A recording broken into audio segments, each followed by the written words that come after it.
हुकूमती दावों के बरक्स सरकारी बिजली की तकसीमकार कंपनियों के नुकसानात में इजाफा हुआ है। हुकूमती ज़राए के मुताबिक माली साल के पहले 5 माह में सालाना बुनियादों पर डिस्कोस के नुकसानात 24 अरब रुपए बढ़ गए।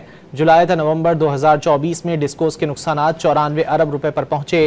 गुज़िश्ता माली साल इसी मुद्दत में डिस्कोस के नुकसानात 70 अरब रुपए थे। हुकूमती दावों के बरक्स सरकारी बिजली की तकसीमकार कंपनियों के नुकसानात में इजाफा हुआ है। हुकूमती ज़राए के मुताबिक माली साल के पहले 5 माह में सालाना बुनियादों पर डिस्कोस के नुकसानात 24 अरब रुपए बढ़ गए। जुलाई से नवंबर 2024 में डिस्कोस के नुकसानात 94 अरब रुपए पर पहुंचे। गुज़िश्ता माली साल इसी मुद्दत में डिस्कोस के नुकसानात 70 अरब रुपए थे। हुकूमती दावों के बरक्स सरकारी बिजली की तकसीमकार कंपनियों के नुकसानात में इजाफा हुआ है।